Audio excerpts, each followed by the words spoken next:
Kata pakalima. Mano karafu kulungu. Police station mandi kasate o sate ndem boyta abere. Hani station kili mawi. That is deliberate. Abele no moy.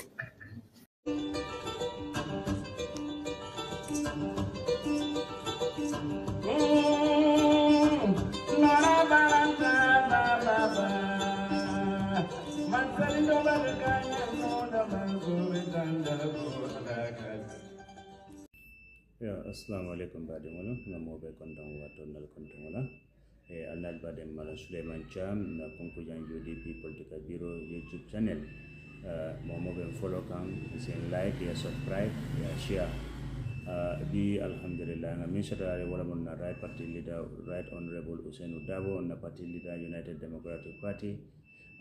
Alhaji Usainu, welcome back to West Coast Radio Coffee Time with Peter Gomez. Thank you very much, Peter, for hosting me again on a program that I follow every day. It's my favorite program. I tell everybody. Yes. I tell everybody. Thanks for coming. We have a lot to ask about the UDP, but before we get there, I want to start with the President's State of the Nation address. It's an event I suppose you attend, you try to attend every year. I'm not sure about this year. Were you in the National Assembly to hear it again?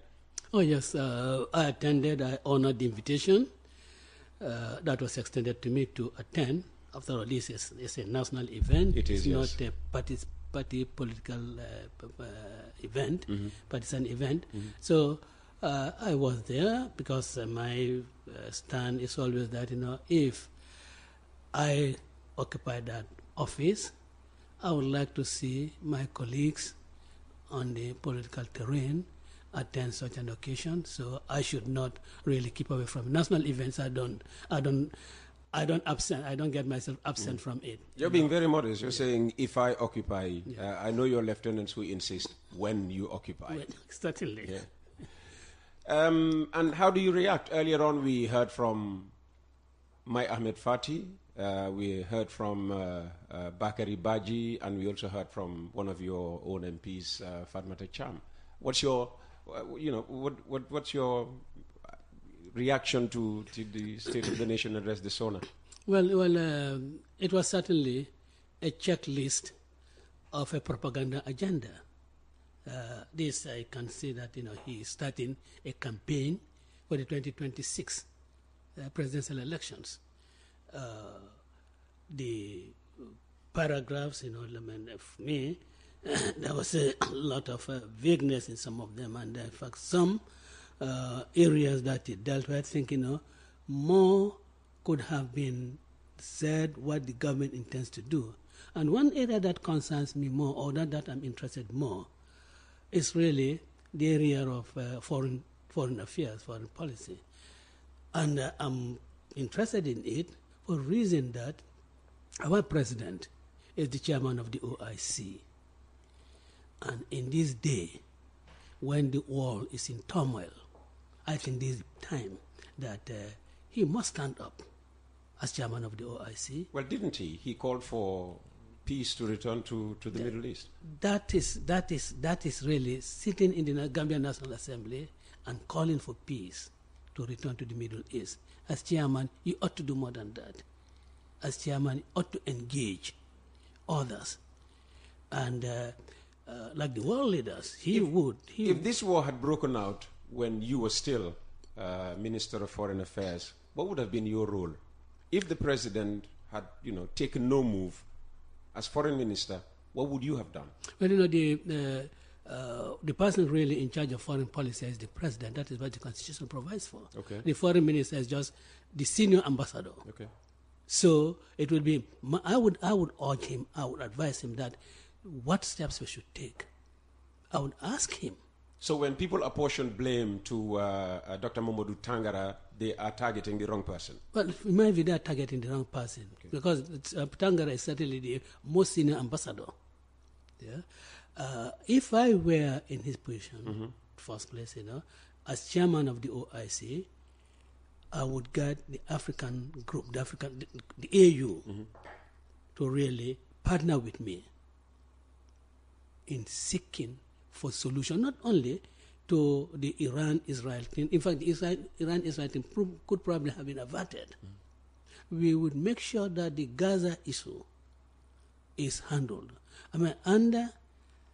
He should be approaching the issue not as president of the Gambia, but as chairman of the OIC. Of course. Because if he does approach it as president of the Gambia, people will like to say, but what political weight does he have? But then, as chairman of the OIC, he has a lot of political weight. Yeah, 57 nations behind him. 57 nations behind. And that is the situation I think he ought to have exploited. You remember there was a time I called on him that the situation in fact, which was brewing up in the Middle East and also Sudan, and Myanmar, I called upon him that he should step up and do something. Why do you think he is not stepping up? Well, I really do not want to guess.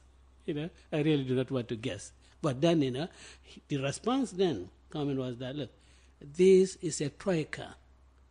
It should be a troika event or initiative. The current president, chairman, the incoming chairman, and the past chairman they should work together in it. And when I heard that, I said, but look, yes, you may be right, but who should trigger it? I think he's the one who should trigger it. He is the chairman. So he should get the past president and the incoming president, tell them, look, we should get together and do these things for the sake of the Muslim Ummah. We appreciate very much the position that the Gambia has taken as far as the issue in Myanmar is concerned. But that is the legal approach. There should also be political approach to it, so that you have these, and then, we are so well placed to pursue that. But I think it's a missed opportunity, and I think that will really have stamped, his mark on the wall. Again, he trumpeted the Gambia's hosting of the OIC summit. I mean, to him, this was a successful event. The opposition has consistently, criticized our hosting as a failure, because out of 57 heads of state, it's only the 6 from the usual countries that joined him in Banjul. So he sees it as a success. The opposition says it's not successful. I mean, what's your take on that? Well, my take on it is that certainly it was not successful. I think his emissaries should have done more to lobby, well, not necessarily lobby, but to impress on member states that this is their conference. Gambia is hosting it, and any failure in the organization is a failure for the entire organization. I think his ambassador should have gone out and sell out and make sure that all member states attend. Look, when we were there, by Lamin Job, myself, Lamin Sane, we had this grandiose, very big idea. We are even thinking that some of the kings, the Arab kings, could come in their yachts and bath there at Banjul, and then drive from Banjul to the conference center. All these were things that we thought should happen. Do you think if you had continued as foreign minister, that would have happened?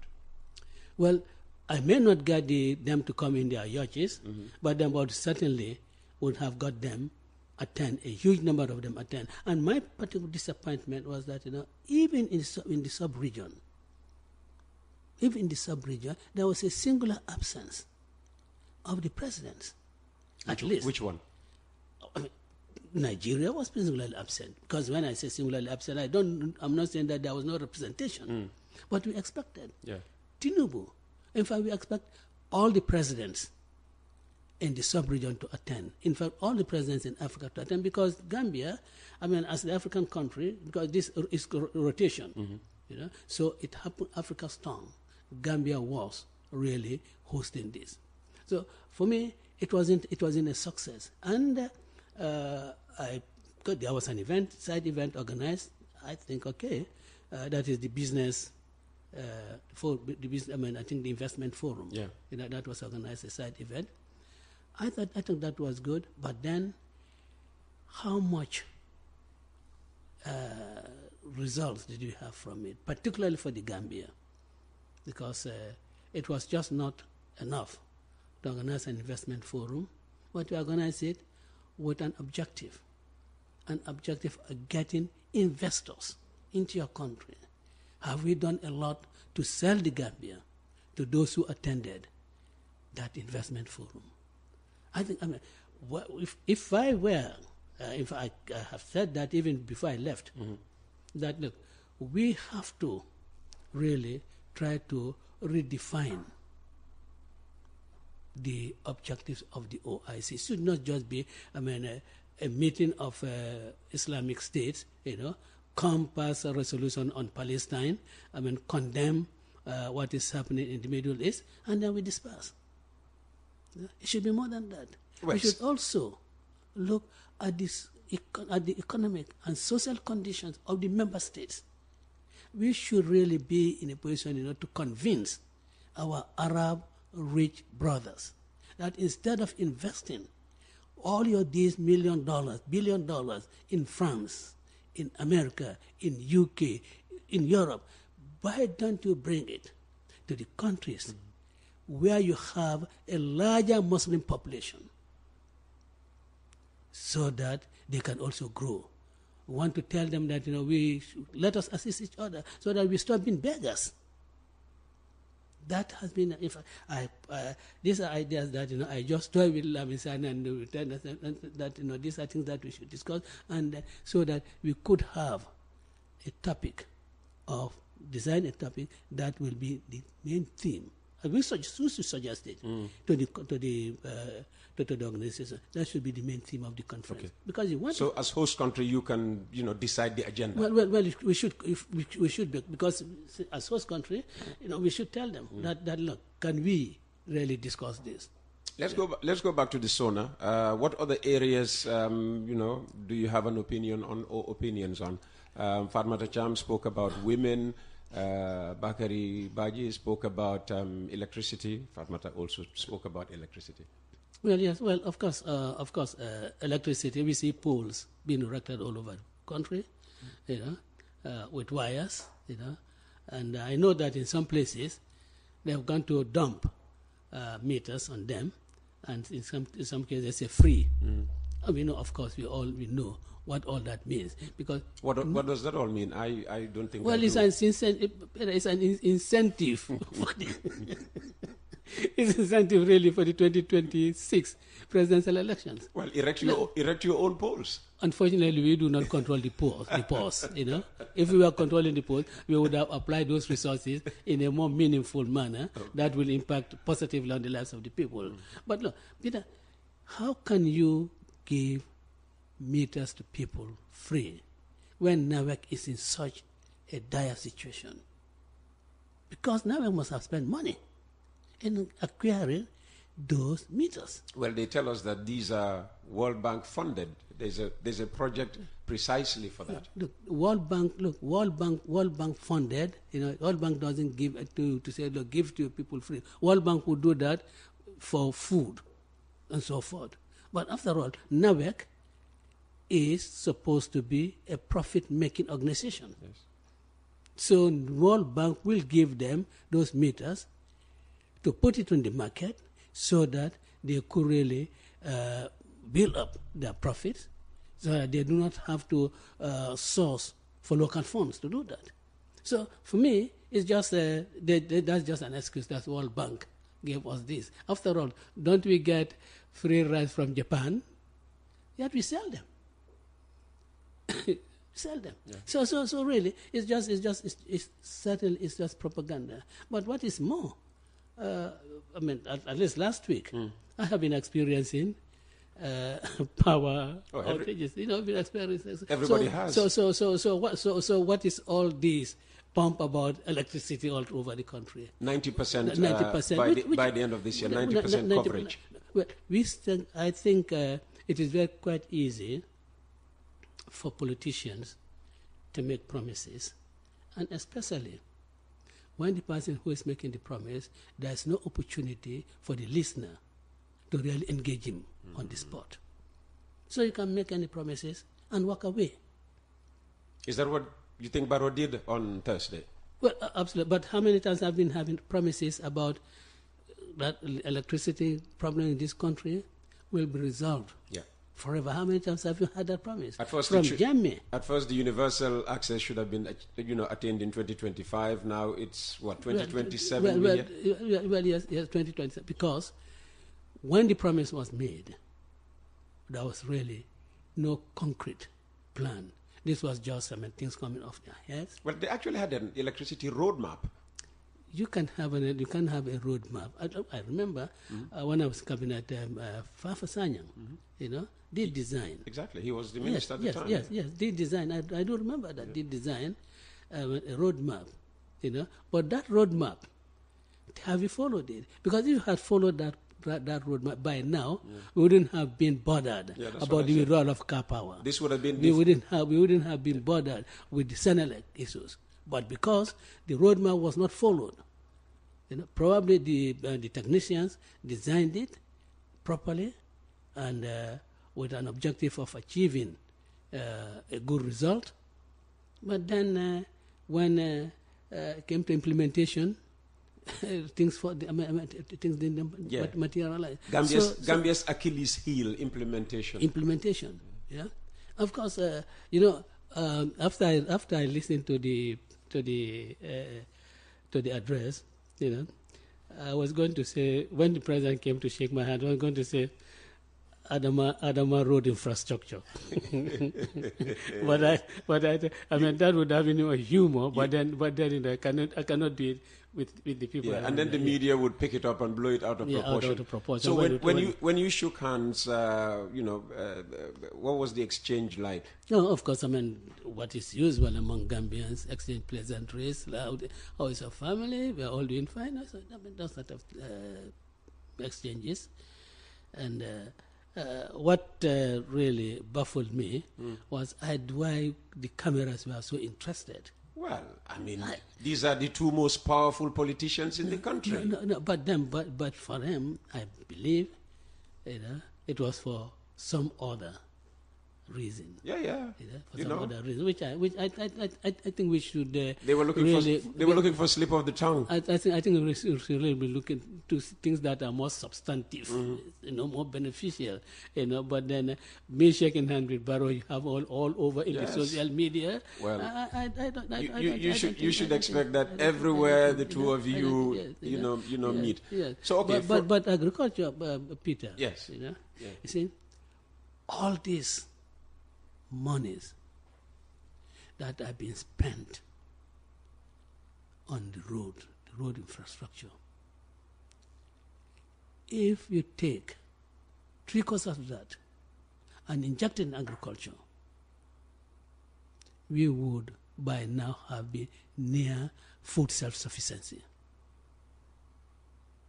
And your next step, having attained food sufficiency, your next step would be to export so that you have a return on your investment. This $75 million currency swap, I would have taken 50 million of that, injected in agriculture. Well, is agriculture not getting more than 50 million?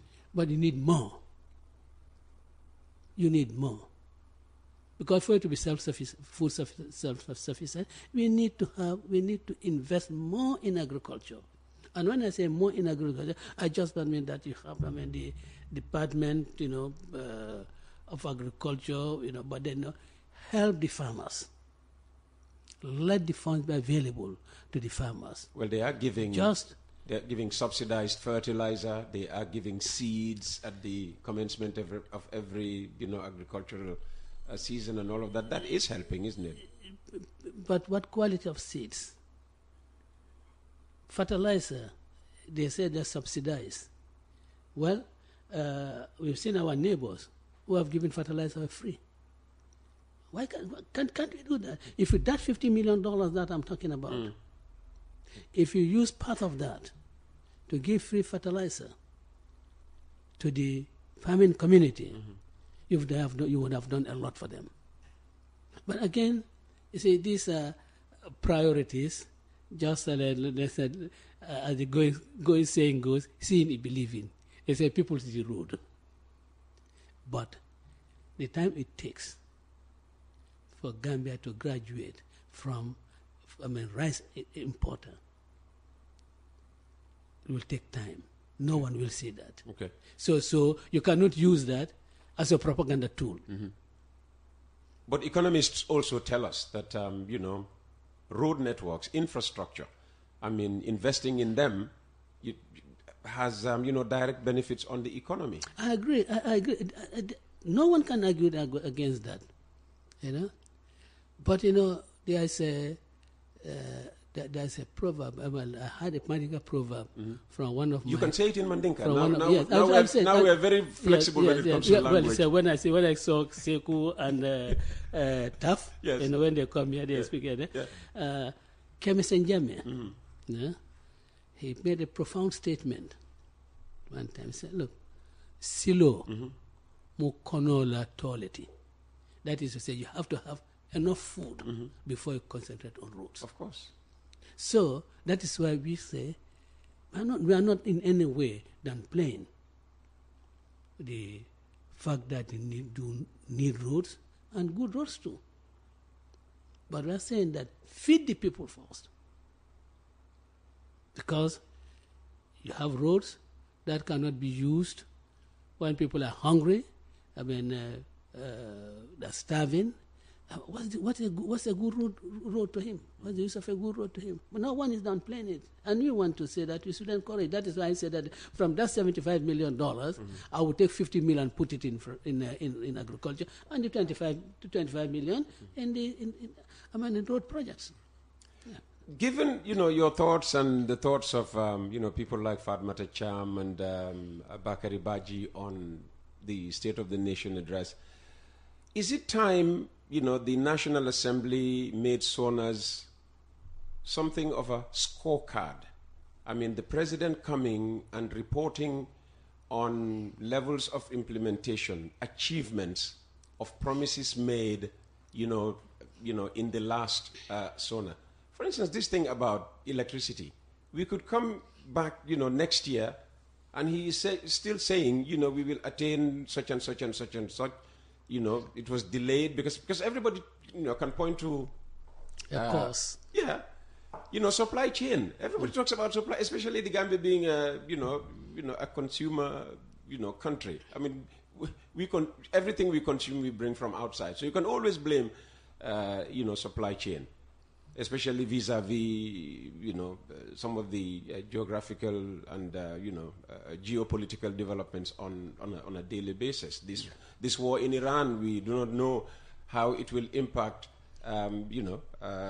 economies, in the near term. Yeah, well, you said this last year. How far have you gone in its implementation, rather than getting these declarations of intent year in, year out? Absolutely. In fact, that is what I think should happen, so that he can really genuinely convince people that, look, we have delivered.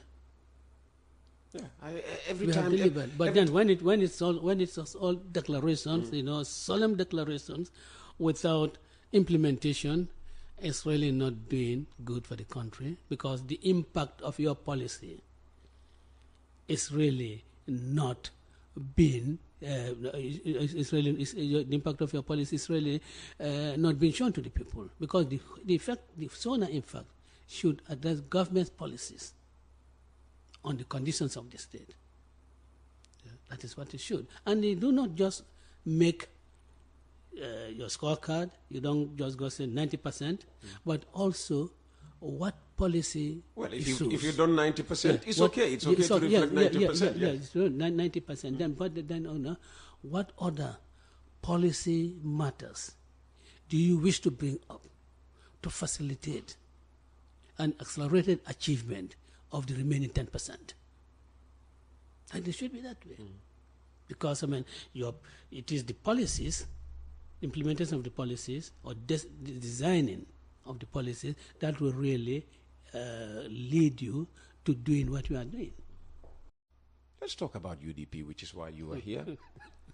What's happening with your party, Alhaji Usainu? Huh? I mean, we hear that, there's, internecine warfare, brother against brother, sister against sister.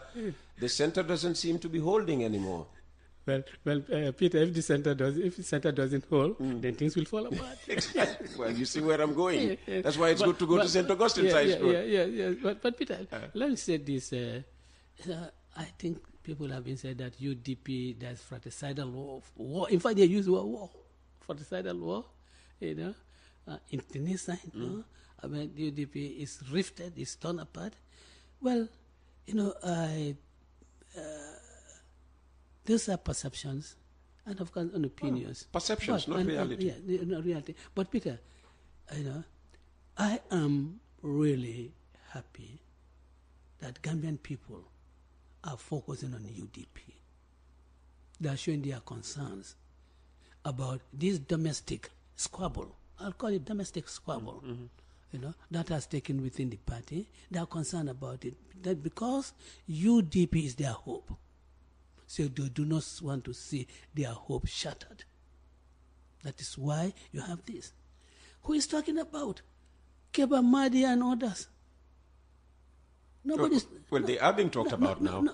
Who's NPP are talking about Keba Mahdi. No, NPP. But what I'm saying is that ordinary Gambians. Okay? Who, some commentators who are not known UDP supporters. They may be, and I do not even know if they are UDP sympathizers, are addressing this issue.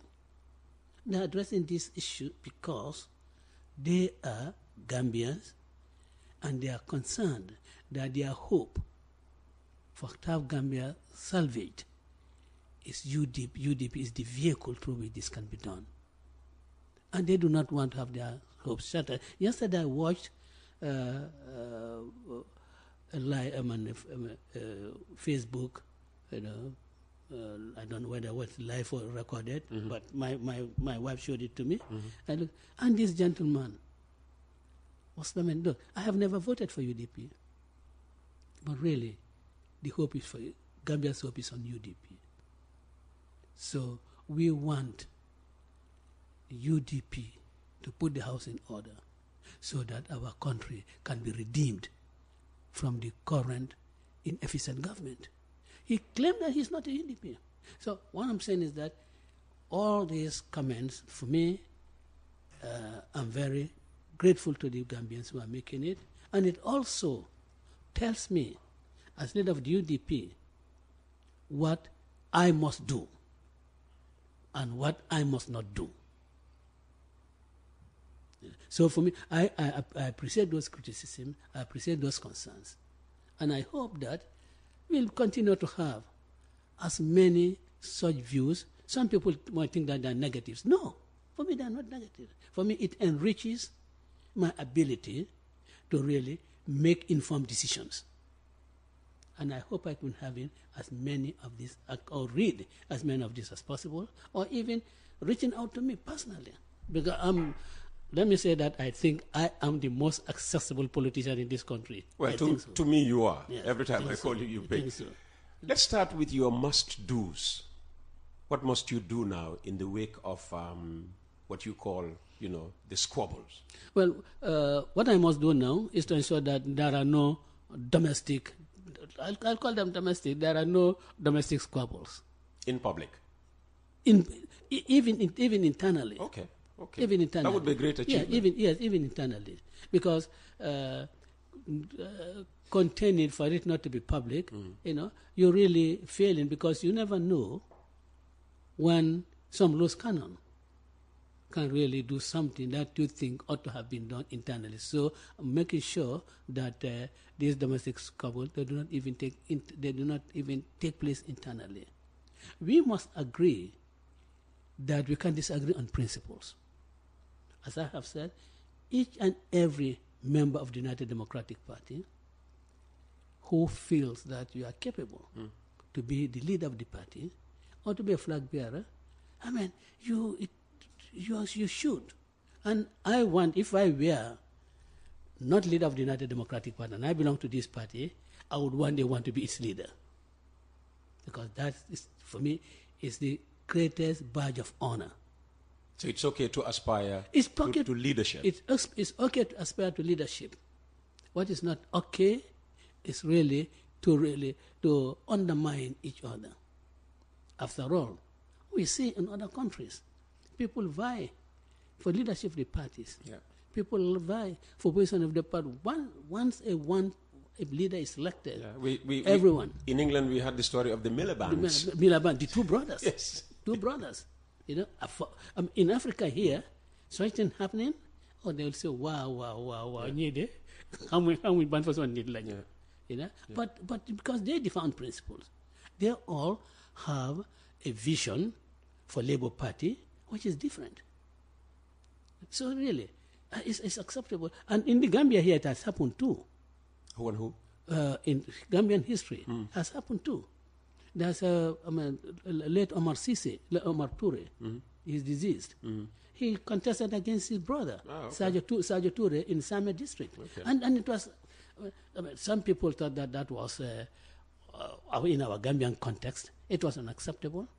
But then the two brothers, they are both educated, and they thought that this was something normal in politics. You cannot all be on the same page.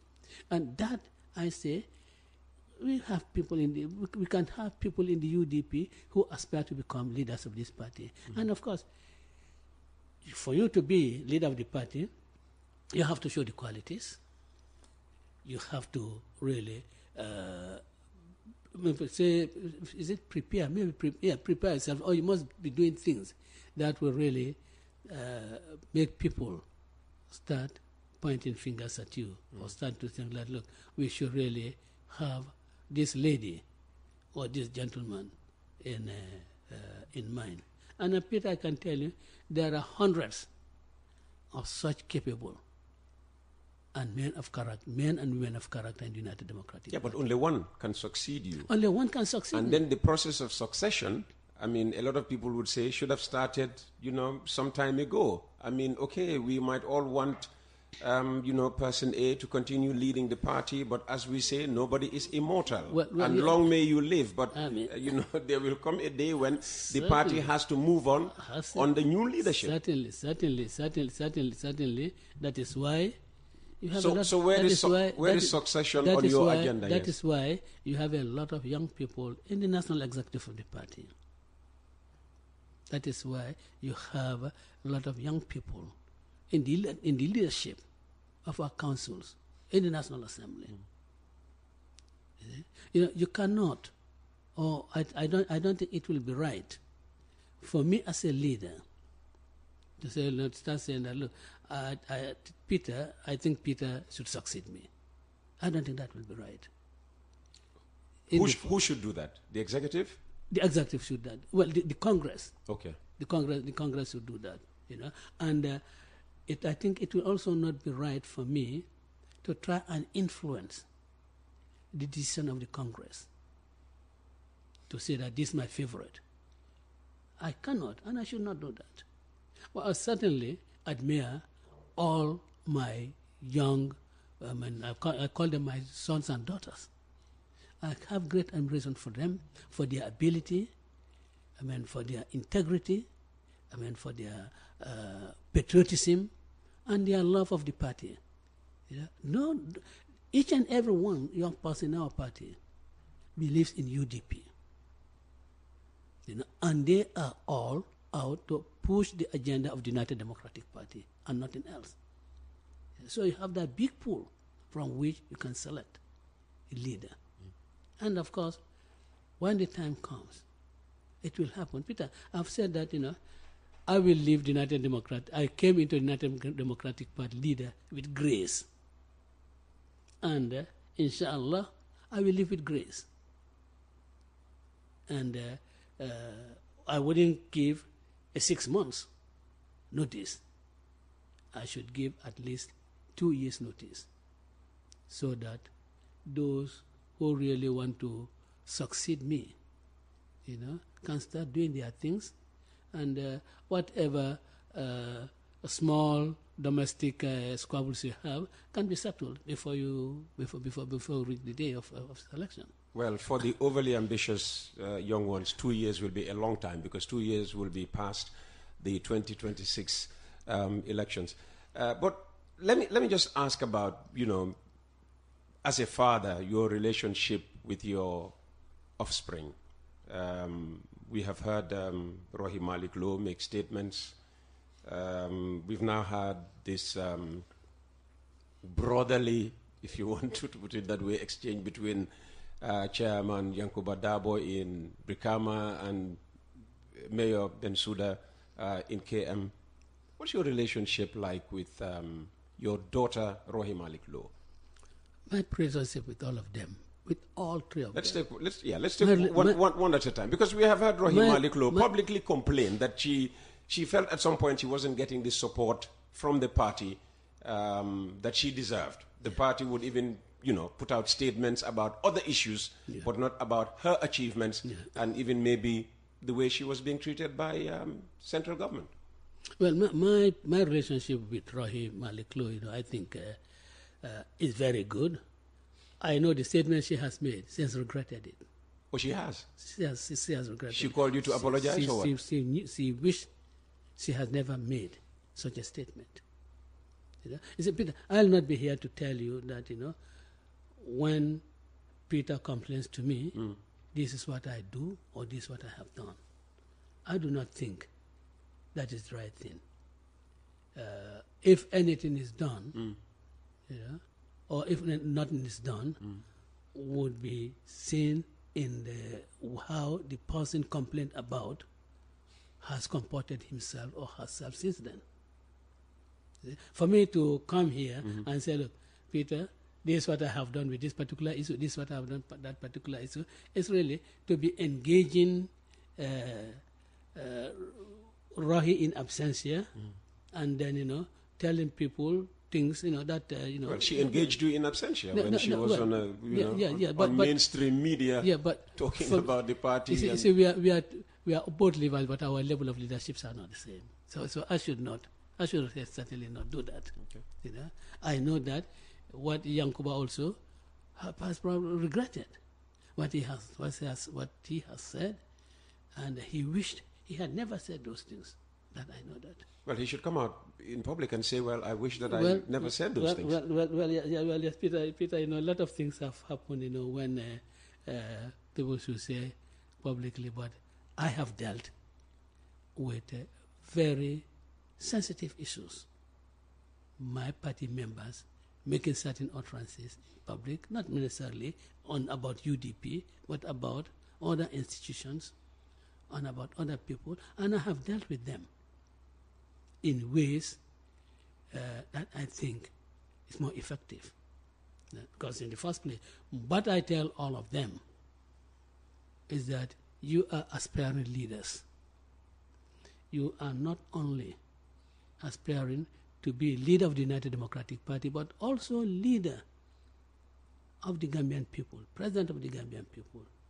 You are all aspiring. So your actions, your words, your statements, must be one that unifies people. You are not talking about Christians. You are not saying anything demeaning about Christians. You are not saying anything demeaning about Muslims. You are not saying anything demeaning about any tribe. Because after all, if you become leader of the United Democratic Party, you are going to lead all those people. That is what you aspire. So you must be a kind of father figure. I'm protest that on them, and certainly, I think they have imbibed that. I think it has sat with them well. But then, as a father, you continue, to really guide, your, as you say, your offsprings, on the right path. If they want to go off track, I bring them on. Okay. So let's assume they're all, back on track now with you. But, what could you have done, knowingly or unknowingly, to lead Yankuba to think that you favor Talib over him? Well, I think really that should be for Yankuba to answer. As far as I'm concerned, yeah, I give each and every one of them your due. None of them invites me to an occasion that I have snubbed. I've always been at the occasions. Yeah. Look, I have gone to. But have you invited one maybe to your home more than the other? Could Talib have visited you more than Yankuba? In fact, the thing is that I don't invite anybody to my home. You come on your own. Has Talib come to you more than Yankuba has done? Yeah, Talib hasn't come to me, to my home, more than Yankuba has done. I have engaged with Talib more than with Yankuba in his capacity as the organizing secretary chairman. I have no choice. Anyone who occupies that office, I have to work with you. Could it be he has seen, this, collaboration, whether forced on you or whatever, as the trigger? Nobody can force anything on me. Well, when I say forced, by virtue of the fact that you have to work, side by side. It's like me and Jibril. Whether I like Jibril or not, the position he holds, forces me to work with him on a daily basis. Well, I'm not sure whether that's a good example because maybe Jibril is employed, maybe Jibril is employed.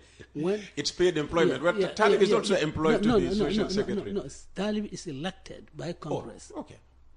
He is elected by Congress. Even stronger, which means that even if you want to get rid of him, you cannot. Yes, exactly. I cannot. Yankuba is elected by Congress as the deputy chair of the Media and Communication Unit. So when it comes to media matters, they are the ones they are the ones I deal with. Rahi is the second deputy vice president of the national vice president of the party. When it comes with matters that the presidency of the party should deal with, they are the ones that I deal with. So I work with each and every member of the executive in the role in which you have been elected by Congress. And I cannot really get rid of anyone. If that has to happen, there has to be a meeting of the Central Committee to really decide on that. Not even the executive can do that. Yeah. So if I relate with Talib, it's always in relation to that. But to say personal visits, no. Maybe there are some that I have had more personal visits from. Waiting for them to come for lunch. I have had that with some. Okay. Okay. For a very long time, older persons wished, and younger persons, the youth demanded for an opportunity, to be in leadership in the various political parties, and obviously the United Democratic Party has seen a lot of, young blood in its leadership. Are these some of the challenges that come with having to deal with younger people, intergenerational interaction, if you like? You would have no problem with the Lamin Manes and the Larry Cises, but the young people, may be more ambitious and less patient, than, older persons.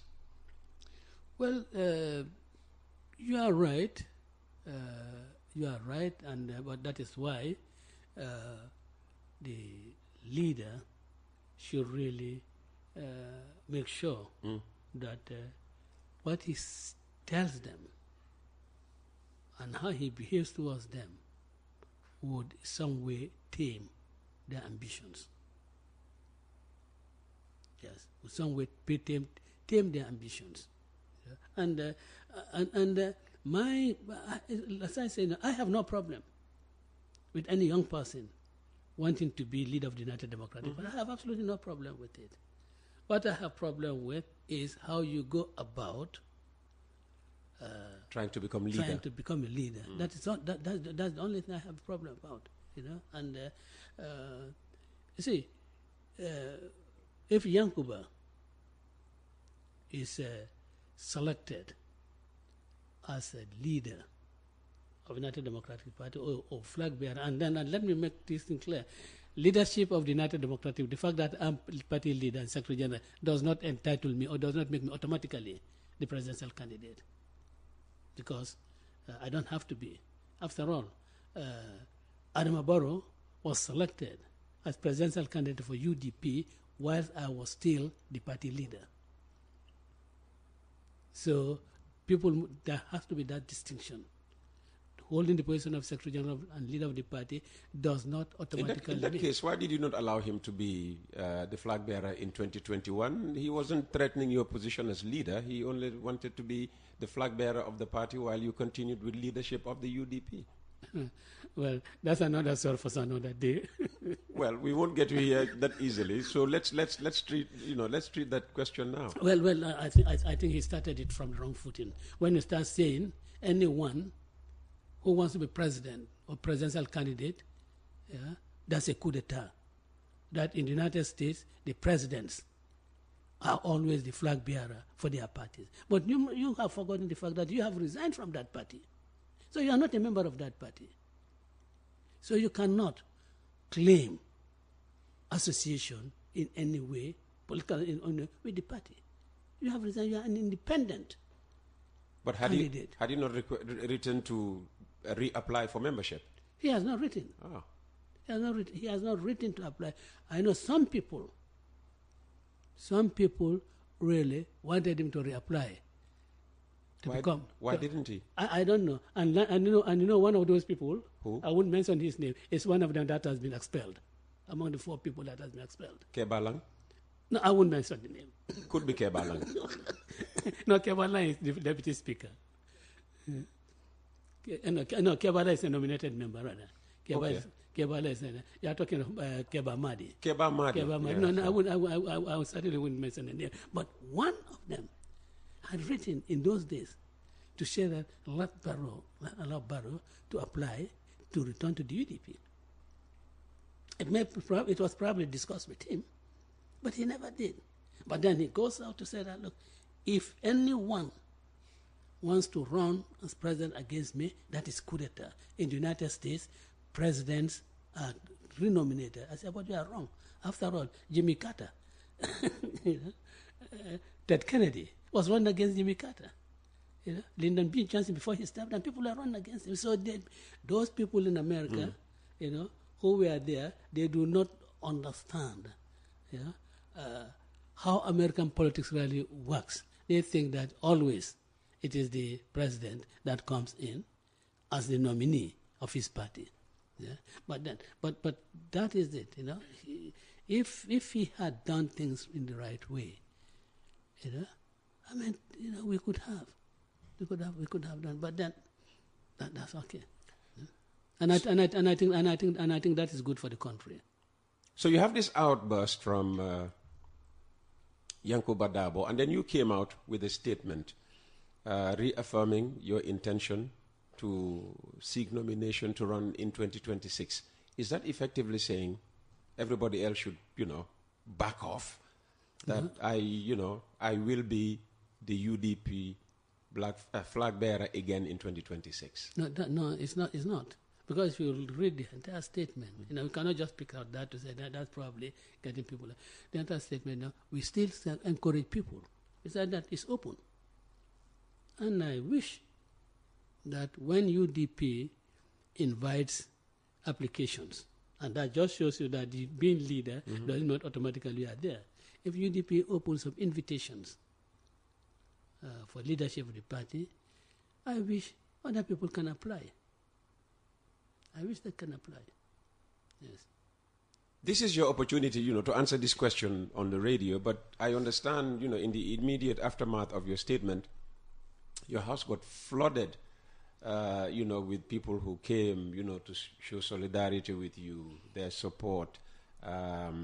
And I remember it was during that period that I was, calling you, trying to set up this interview, and it was so difficult to reach you. And then, when I got to Larry Cisse eventually, and I said, look, I've been calling Alhaji Hussein Dabo for the past 2 days without reaching him. He said to me, that man cannot even have time I wasn't even taking my meal to rest. That's what he told me. Yeah. How much reputational damage do you think the outburst has done to the UDP? Well, I do not think it has done a reputational damage that is irreparable. I don't think so. You see, Peter, it is in the majority of cases, it is the leader who shapes the direction of the party. All those who have known me, I'm not vaunting now, but all those who have known me know that Hussein Dabo doesn't think tribal. He has no tribalist inclination in him. His marital life exposes that the uncles of all his children are people who do not belong to the Mandinga tribe. And these are the children. They are Buffet's daughters and nieces. How can Hussein Dabo be tribalistic? Or anti one religion. That's right. And Nandimai's children, their uncles, are the Suleiman Sinyans. In fact, Suleiman Sinyan's father, Alai Lamin Sinyan, who I was very, very close to. I had done a lot of things for him. I was very close to, not favors, no, but asking me to run errands for him. Yeah, I've done that for him. It was his father, Suleiman Sinyan's father, Lamin Sinyan, who gave Maimunandu to me as my wife. And then that put me in all the Sinyanian, Nduren, became my in-laws. And M.E. Jallo of blessed memory was one that I had a lot of personal contacts with me. After the 1981 rebellion, and I started defending some people, there was a lot of concerns raised within their family, and he made them understand that I was doing what was required of me professionally. If I accept a brief, I cannot return it, unless there must be some very good reasons for it. I have, quietly been mentored by people like Uncle A.J. Senghor. And Maud Senghor came into the house and found me several times, sitting with the old man. I have been mentored with, of course, P.S. Njai. That's a matter of public knowledge. He was my father. How can I be tribalistic? Even my father had 2 fuller wives, and they are the ones who currently we call our mothers. Nigeria too, and Nansali, they are all fullers. I have my nephews who have got married into Jola families. How can I, for any moment, think tribal? But these are detractors. And in politics, the dirtiest things can happen. And this started in Jamia's time. Because they thought that, the tribe I come from was a big force. Look, even during Jawara's time, this issue of we should not be tribalist and so forth, and when that is said, references have been made to Sheriff Dima. In Jamia's time, when he goes to Jimara and talks about tribalism, he's referring to Mama Kande. And when he goes to Salem, he's referring to Hamad Ba. So it's a cheap, propaganda tool, Okay. which can also be very damaging. But I just want to let the Gambian people know that if you reject Hussein Dabo, you just reject him because he as a person, that's what you really rejecting, Okay. but not because of his stance. I have never advocated for tribalism, and I will never advocate for tribalism. Okay. I don't think, I stand to be corrected when people say the UDP is tribalist or the UDP is an insulting party. They are, aiming such criticism at you per se, but rather, at the grassroots. I've sat here and said that I've equally been insulted, by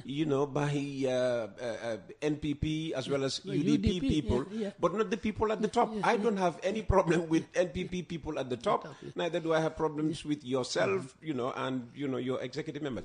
But how do you rein in? And you use the right word at the beginning, loose cannons of the party who assume no leadership in the party, but just feel that thanks to social media now they can sit somewhere and insult somebody they don't like, somebody they've never met, just because somebody is sometimes even said to have said something about the party. Yeah. Well, our media committee, particularly in diaspora, they are working. In fact, I have had several meetings with them, and they are doing a lot as far as diaspora is concerned to contain that type of what I would call unacceptable behaviors. In fact, when I went to Manchester, I think 2019 or so, in my statement, I picked up something from Michelle Obama. They said, look, if they go low, you go high. And I tell them, that look, whatever insults are rained on me, just accept it as a cocoa butter that you can use, to really apply on your skin and forget about it. Then tell them, and I tell them, Allah enendiro kentela Allah ta ko tulolomu ali albalo muala ali nyinya. So they should ignore it. Yeah. But it's costing the party. No. But then I know it's costing the party. But then there are others who pretend to be UDP. And do these things. In fact, sometimes, put people in UDP T-shirts. Because in fact, in Jamaica's time, it was very commonplace. It was very frequent. And you know who helps them in doing that? No.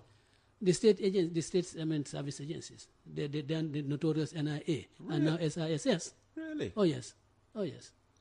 They do that. In fact, the day I was arrested, as a gentleman, he had a UDP T-shirt on.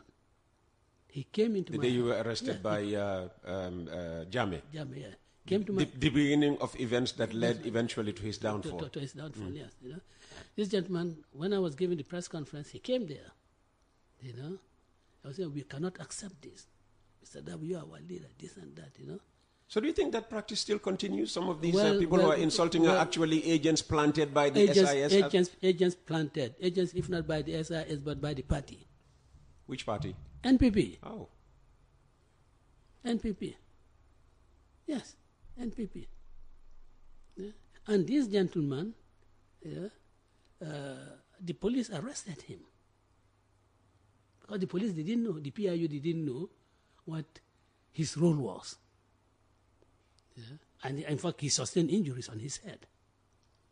Yeah. And that was the mark for you? No. Because when they came, he was in the hall where we were seated, on the bare floor. And they just came in, picked him out. And he never came back. He never came back. Do you know what happened to him? Of course, his mission was accomplished, to come in, stir trouble, and pretend that he was UDP, so he didn't have to come back. Yeah. He was a tall, well-built person. That was happening. In our meetings, people will come there and then pretending to be, oh, Lohadabo, and then creating commotion so that even the delivery of our statements was interrupted. And it's happening. Look, we said that this NPP has learned a lot from the Jammeh way of doing things. Not from the UDP way of doing things. Not from certainly from the UDP way of doing things. I said this, President Adamaboro. I'm sure he's listening because he knows that I'm coming here. So he says, let me see what my father is going to say. President Adamaboro, there was not a single executive committee meeting that I remember which he was absent, and he knows our core values. And he knows why we were fighting the Jammeh administration. Not because Jammeh was a soldier, not because Jammeh was a Jola, but because the policies that they have, the human rights abuses, the misuse of public resources. I mean, when you go on the meet the farmer store, I mean, those type of ambience, using public resources for no justification. The use of public officials, permanent secretaries, who are forced to go to their family members and tell them, well, if you want me to continue in my employment, you have to vote APRC. That is what they were doing. But that has stopped now, hasn't it? But if it has stopped, you have now put people on salary doing that. Who? The campaign managers. He's on salary. The national, all those people, Sekumbano, political advisor. If you are a political advisor, you should be advising. You're saying their salary is coming from the GLF, the Gambia local? It's in the budget. Okay. Yeah, taxpayers' money. Taxpayers' money. And you're saying that's illegal? It is a principle, it is an issue that we had fought against. That permanent secretaries who are employed or civil servants who are employed by the government of the Gambia cannot go out and campaign for the APRC. We were all united on that. Are the permanent secretaries going out and campaigning for NPP or Adama Barrow? Well, I know of a few permanent secretaries who really have done their bid for Barrow, and that has earned them probably a more enhanced